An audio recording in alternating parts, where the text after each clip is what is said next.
Hey Nine. So today with gradient, or sometimes it's referred to as slope, we're going to look at quickly how we read it, and then quickly how we very simply calculate the value or how to measure the number that we measure the slope by.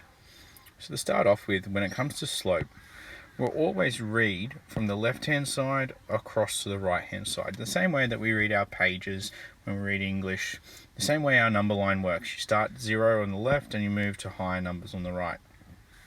So that's the way we always work. So if I have a look at this first example, this first line here, we say that's a positive slope or a positive gradient, because when I look at the line, as I read across the page, I can see that line is increasing in value. From left to right, that's increasing. So I said that's a positive gradient. This one over here on the right, as I read from left to right, I can see that the value of the line, it's going down. So it's decreasing. So I call that a negative gradient. And what I want to focus on when I talk about this is, coming back over here to the positive side, is I look at a point and I go, I rise up and then I run across.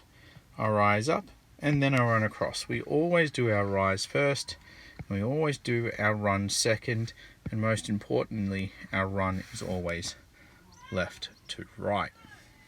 So let's go have a look at that in an example.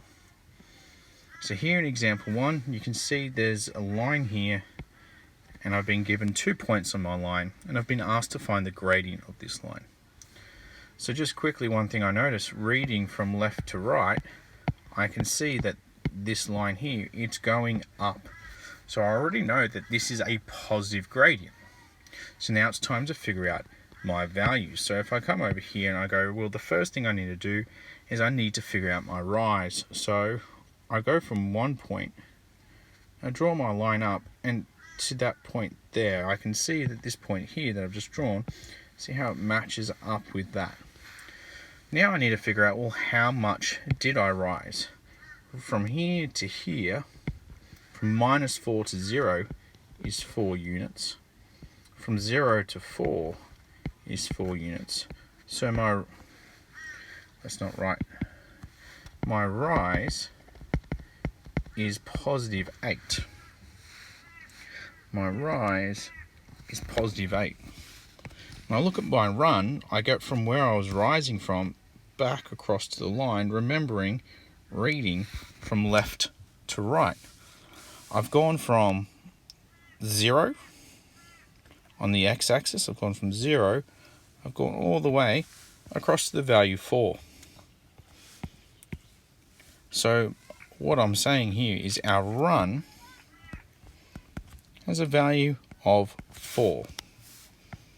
So now what I do is I write my fraction. I say my gradient is equal to my rise, which was +8, over my run, which was 4. I type that on my calculator to simplify, and +8 over 4 on my calculator gives me +2. So I say that this line here has a gradient of +2. Moving on to our next example. Example 2 here. Again, I've noticed they've given me 2 nice points there on my graph, and I'm going to use them because they've given them to me. But before I start, as I look from left to right, I can see that this line is losing value. It's going down. So I know this one, my gradient is going to be a negative gradient. So now it's time to figure it out. Well, the first thing I'm going to do, I'm going to figure out my rise between those 2 points. So starting at this point, my rise actually went down. It went down to there. And that's a rise of -1. And when I look at my run across to here, it's a run of 2. So I have a rise of -1. I have a run of 2. So I end up with having -1 over 2. And on my calculator, that doesn't simplify. So I've got -1/2. And fractions are okay as an answer. So this gradient here, I can see from the beginning it was negative, and its value, the thing that I measured the gradient, measured the slope, measured the steepness, is -0.5. Let's move on to our final example, example 3. Now when I look at example 3 here, one thing I notice, on my line, they haven't given me any dots, any reference points, so I now need to pick my own. But before I go, I've noticed again, as I read across my page, left to right, this line, it's going uphill. It's going up, so this is going to be a positive gradient.